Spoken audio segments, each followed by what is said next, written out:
I swallowed the last of the painkillers, feeling the familiar lump in my throat. My husband, Adrian, his gaze fixed on the pill bottle, spoke in a tone dripping with impatience. "You've taken your meds, Eliza. No more excuses, right? Get on with the vacuuming."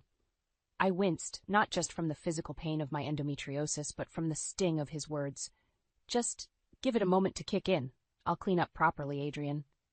His response was a deep, exaggerated sigh, the kind that made me feel like a burden. As I struggled to suppress my own sigh, a sudden, sharp pain shot through my back. Collapsing to the floor, I looked up in disbelief to see Adrian, standing over me with a sneer. "Stop with your menstrual cramp theatrics, Eliza. Just get the job done." His voice was as cold as the floor I lay on. I, Eliza, at 32, found myself trapped in a marriage that had turned from a dream into a nightmare. Adrian and I met at the sales company where we both worked. He was the star salesman, known for his charm and quick wit. I was the newbie, eager and admiring. His mentorship turned into friendship, then into love, or so I thought. Our marriage began like a fairy tale, but as time passed, my health condition became a wedge between us. Endometriosis wasn't new to me, but Adrian's attitude towards it was. Initially, he was understanding, even caring. But after marriage, his empathy faded like mist in the morning sun. His disdain wasn't limited to my health issues. Adrian's career took off, and with that came arrogance. We both contributed to our household, but he made significantly more, and he never let me forget it. My efforts around the house were invisible to him. His eyes only saw the moments I spent resting, never the hours of pain-filled labor. When we moved to a new house, a step forward in our life together, his true colors bled through even more. He decided to host a family gathering to show off our new home. He handed me the list of guests, a mix of relatives, each with their own dietary preferences and dislikes. "Make sure everyone's happy, Eliza. No shortcuts, no excuses." I spent nights planning the menu, juggling the contrasting tastes and preferences. On the eve of the party, with my period in full swing, I managed to decorate the house and prep the food, all the while fighting back tears of pain and frustration. Adrian, oblivious to my struggles, spent the evening laughing at some show on TV, glass in hand, as I labored in the kitchen. I collapsed into bed that night, exhausted, hoping for a few hours of rest before the storm. The morning of the party, I was up before dawn, cooking and setting everything in place. The pain was relentless, but I pushed through, glancing at the clock, racing against time. I managed to set up everything just as the painkillers began to wear off, their effect fading like a mirage in the desert. Sitting gingerly on the sofa, trying to catch my breath, I glanced at Adrian. He sat there, casually sipping his drink, eyes glued to the TV. I opened my mouth to speak, but the words wouldn't come. He noticed my stare and turned to me, annoyance etched on his face. "What now, Eliza? Telling me I can't have a drink in my own house?" I shook my head, words still trapped. I just need a moment. The party, it's all set." He stood up, his movements deliberate, menacing. "You're always just needing a moment, aren't you? Playing the victim over a little stomach ache. My mother never acted like you do." His words were like daggers, each one piercing deeper. As I tried to defend myself, explaining that everything was ready, that I was just taking a brief respite, he cut me off. "No more of your excuses. I'm tired of them." And then, without warning, he kicked me, sending me tumbling off the sofa. The physical pain was sharp, but the shock of his action left me numb. I lay there, trying to process what had just happened, as he calmly sat down and started playing a game on his phone, laughing at his screen as if nothing had happened. I was still on the floor, trying to gather my strength to stand, when the doorbell rang. Our guests had arrived. With every ounce of willpower, I pushed myself up and plastered a smile on my face. The day had just begun. As I opened the door, the bright smiles of the arriving relatives clashed starkly with the turmoil within me. Their cheerful greetings and compliments on the house felt surreal, a stark contrast to the pain and humiliation I had just experienced. During the gathering, I moved like an automaton, serving dishes and smiling through clenched teeth. Adrian played the gracious host, charming and witty, a stark contrast to the monster I had seen just moments before. The mask he wore was impeccable, hiding his true nature from the world. Amidst the facade of normalcy, I caught sight of Martin, Adrian's father, standing in the doorway, observing the scene with a frown. His eyes met mine, and for a moment I saw a flicker of concern. He had always been a stern man, a strict father to Adrian, but today his usual sternness seemed tinged with something else. Disappointment, maybe even disgust. As the party continued, Adrian's demeanor grew increasingly jovial with each drink. His laughter was too loud, his gestures too grand. It was a performance, a show put on for the benefit of others. I knew the real Adrian, the one who lurked behind those smiles and charming words. The turning point came unexpectedly. I was in the kitchen, taking a moment to brace myself against the counter, when I heard raised voices from the living room. Peering out, I saw Martin confronting Adrian, his voice booming over the murmur of the guests. "What do you think you're doing, Adrian?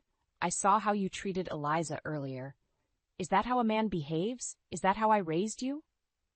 Adrian, caught off guard, tried to laugh it off. "Come on, Dad, it's nothing. Just a little spat between husband and wife. You know how it is." Martin's face reddened with anger. "A little spat? I saw you kick her, Adrian. That's not how you treat your wife, or any woman for that matter." The room fell silent, all eyes now on the father and son. Adrian's mask slipped, revealing a glimpse of the man I knew too well. "She was just being lazy, Dad. You know how women can be, making a big deal out of nothing. I was just helping her get back on track." His words sent a wave of shock through the room. The relatives looked at each other, disbelief and discomfort written on their faces. Martin stepped closer, his voice low but fierce. "Helping her? By kicking her? Is that what you call help? That's abuse, Adrian. You're abusing your wife." The word abuse hung in the air, heavy and undeniable. Adrian's face twisted in anger, but before he could respond, Martin continued. "Your mother would be ashamed to see the man you've become. I'm ashamed. You're my son, but I won't stand by and watch you treat your wife like this." Adrian, now visibly shaken, tried to regain his composure. "Dad, you're overreacting. It's not like I hit her or anything. It was just a kick, a wake-up call." Martin's response was immediate and furious. "A wake-up call? You think physical violence is a wake-up call? That's where you're wrong, son. That's where you've lost your way." The confrontation escalated, with Martin denouncing Adrian's behavior in front of everyone. The family gathering, meant to be a celebration, had turned into a public airing of our private nightmare. As Martin stormed out of the room, followed by a few relatives, Adrian turned to me, his eyes searching for an ally. But I couldn't meet his gaze. I felt exposed, vulnerable, yet strangely liberated. The truth was out, and there was no going back. The rest of the evening passed in a blur. Guests left early, murmuring their goodbyes and casting sympathetic glances my way. Adrian, now subdued, sat silently, the weight of his father's words and the guests' judgment pressing down on him. That night, as I lay in bed, my body aching, my mind raced. The events of the day had shattered the fragile facade of our marriage. Adrian's true nature was revealed, not just to me, but to everyone. The mask had slipped, and the monster was exposed for all to see. The morning after the party, the house was silent, a stark contrast to the previous day's chaos. I sat at the kitchen table, nursing a cup of coffee, lost in thought. The events of yesterday replayed in my mind, each word, each look, cutting deeper than before. Adrian had left early, muttering something about clearing his head. The house felt different without his looming presence. Quieter, but not necessarily more peaceful. My thoughts were interrupted by a knock at the door. It was Martin. He stood there, a mix of anger and sorrow in his eyes. "May I come in, Eliza?" His voice was softer than I had ever heard it. I nodded, leading him into the living room. We sat in silence for a moment before he spoke. "I can't begin to express how sorry I am for what happened yesterday, for what my son did to you." His apology was sincere, but it did little to ease the turmoil inside me. "Thank you, Martin, but apologies won't change what happened." He nodded, his face lined with regret. "I know, and that's what I'm here to talk about. You see, Adrian's behavior, it didn't come out of nowhere. It's my fault, partly." I looked at him, surprised. Martin, always so stern and unyielding, was admitting fault. When I was younger, I wasn't the best husband to Adrian's mother.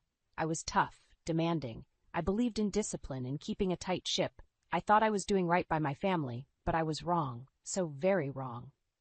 His voice cracked, and for a moment I saw the man behind the facade, a man full of regrets.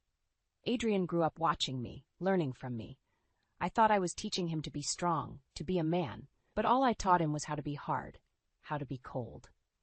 The revelation was a shock. I had always seen Martin as the unshakable patriarch, never questioning his methods or his influence.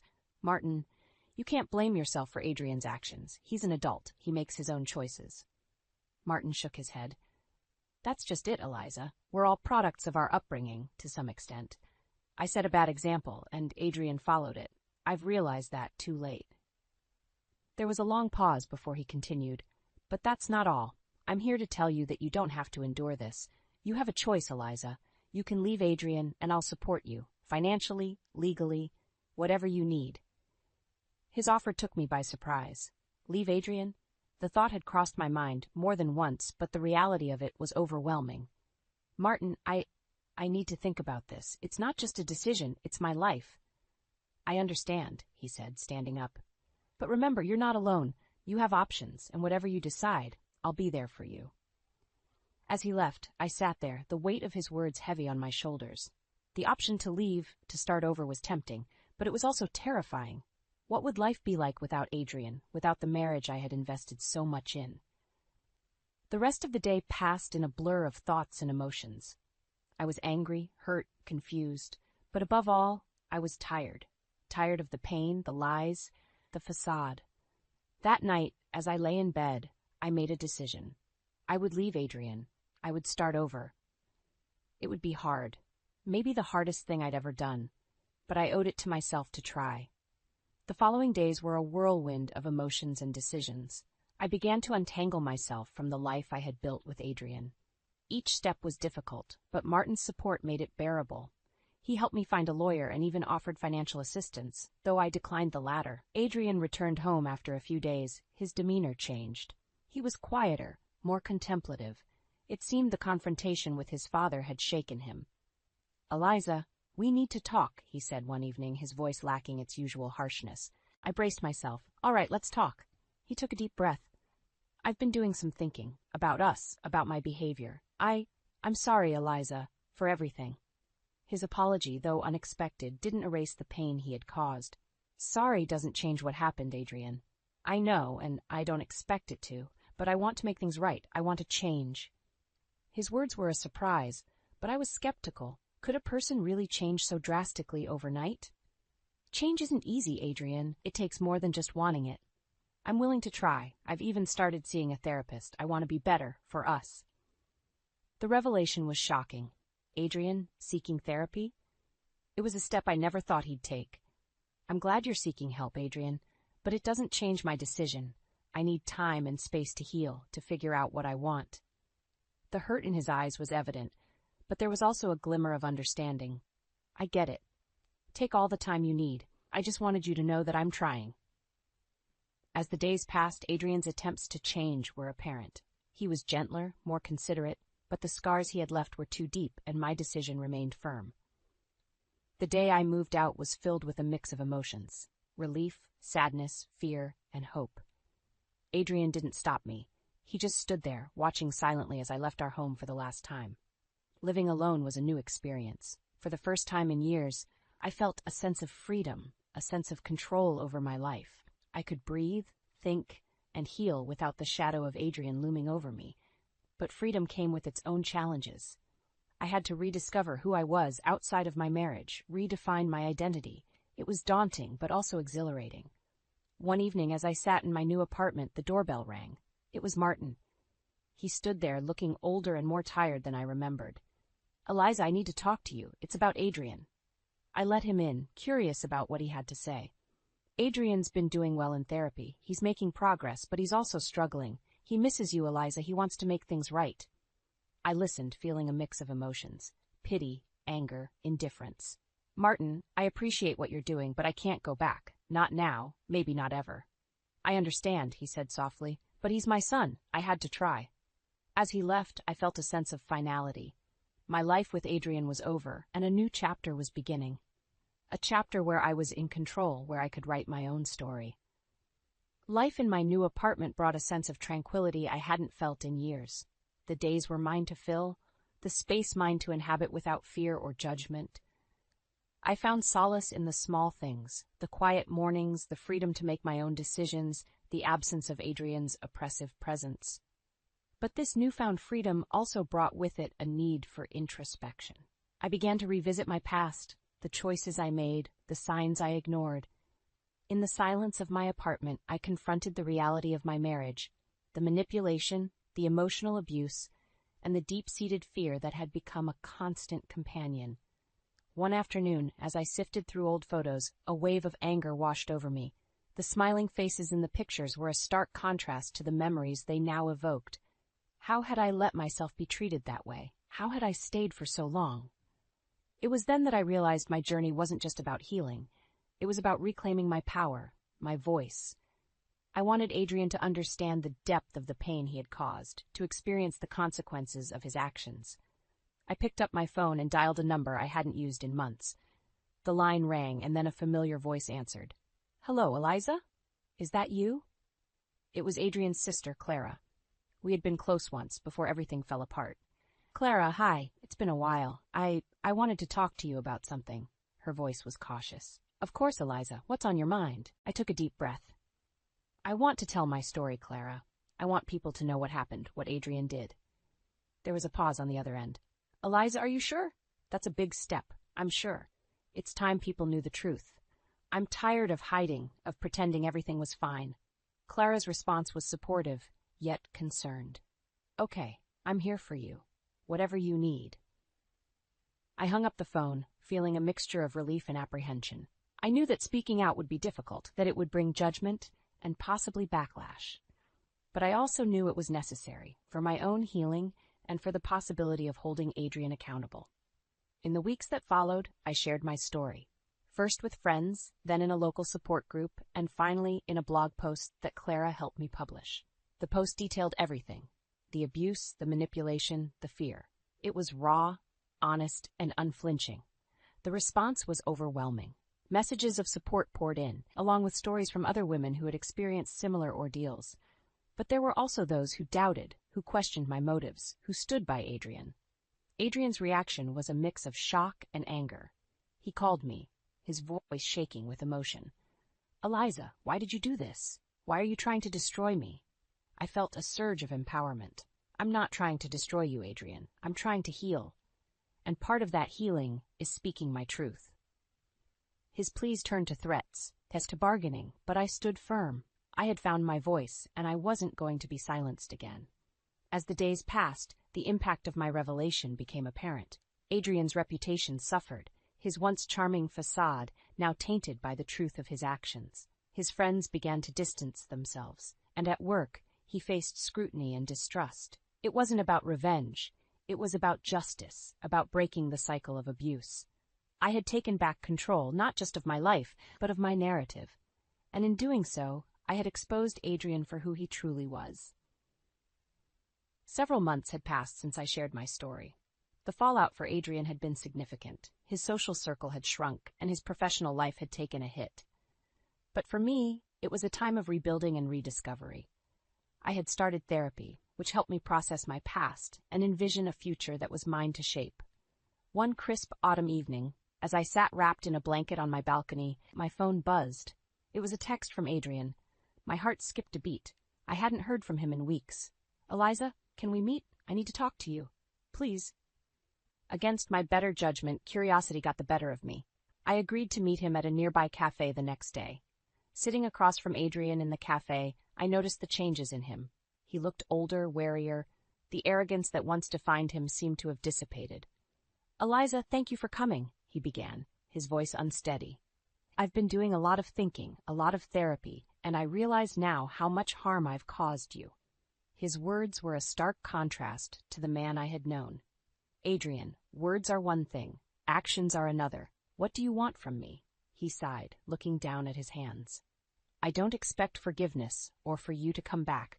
I just wanted to apologize, truly apologize, and to tell you that I'm working on myself, trying to be a better person." The sincerity in his voice was unexpected, but it didn't erase the past. "That's good to hear, Adrian, but it doesn't change what happened. It doesn't change the fact that I've moved on." He nodded, a sad smile on his lips. "I know, and I'm happy for you, truly. I just hope that one day you can look back and see that I'm not the same person I was." The conversation was a strange mix of closure and revelation. As we parted ways, a part of me felt lighter, while another part remained cautious, wary of the man he once was and might still be. Returning to my apartment, I reflected on the encounter. Adrian's apology, his apparent change, it was more than I had expected. But it didn't alter the course I was on. My journey was my own now, no longer tied to him or his redemption. Days turned into weeks, and life settled into a new rhythm. My blog had become a platform for discussion and support, connecting me with a community of people who shared similar experiences. My story had struck a chord, and in sharing it, I had found purpose and strength. Adrian, meanwhile, continued his therapy and reportedly made strides in changing his behavior. Rumors reached me through mutual acquaintances. Some expressed skepticism, others noted genuine improvements. But to me, Adrian's journey was no longer my concern. My focus was on my path, my healing. As I lay in bed one night, a realization dawned on me. In seeking justice, in speaking my truth, I had not only exposed Adrian, but freed myself from the chains of our toxic relationship. The pain he had caused was still a part of me, but it no longer defined me. I had found my voice, my strength, and with that, I had found a new beginning, a new chapter where I was the author, and the story was mine to write. Months had passed since my last encounter with Adrian. My life had taken on a new shape, filled with possibilities and free from the shadows of my past. I had immersed myself in new activities, met new people, and even started dating again, cautiously, but with a renewed sense of hope. One rainy afternoon, as I sat in my living room, the familiar chime of an email notification broke the silence. It was from Adrian. My heart raced as I opened it, unsure of what to expect. "Eliza, I know you've moved on, and I'm trying to do the same. I'm leaving town, starting fresh in a new city. Before I go, I wanted to thank you. Thank you for opening my eyes to the pain I caused, not just to you, but to myself. I'm sorry for everything, and I hope one day you can truly forgive me. Adrian." The email was a surprise, a final acknowledgement of the change he had promised. I sat there, staring at the screen, a mix of emotions swirling inside me. Adrian leaving town felt like the closing of a chapter, a final severing of the ties that bound us. I replied with a simple message. "Thank you for the apology, Adrian. I wish you well in your new life." Hitting send felt like a weight lifting off my shoulders. It was an act of closure, of letting go of the past and embracing the future. The weeks that followed were a testament to the change in my life. My blog had grown into a small community of support and empowerment. I had started writing a book about my experiences, hoping to inspire others who might be in similar situations. One evening, as I sat at my desk, the phone rang. It was Clara, Adrian's sister. "Eliza, I just wanted to say I'm proud of you. You've turned something terrible into something positive. You're an inspiration." Her words warmed my heart. "Thank you, Clara. It means a lot coming from you." As we talked, I realized how far I had come. From a victim of abuse to a voice of empowerment. My story had not only helped me heal, but had also touched the lives of others. Clara's call ended with an invitation to a family gathering. I hesitated at first, but then accepted. It was a chance to reconnect with those who had been a part of my life, to show them the person I had become. The gathering was a bittersweet reunion. There were moments of awkwardness, but also moments of genuine connection. I realized that while my relationship with Adrian was over, my relationships with others in his family didn't have to be. As I drove home that evening, the city lights reflecting in the rain-soaked streets, I felt a sense of peace. The journey I had embarked on had been long and challenging, but it had led me to a place of strength and self-discovery. My story was one of many, a single thread in the tapestry of life, but it was a thread woven with resilience, courage, and hope, a testament to the power of speaking out, of standing up for oneself. I had found my voice in the darkness, and in doing so, I had found the light. And with that light, I stepped forward into a new dawn, ready to write the next chapter of my life.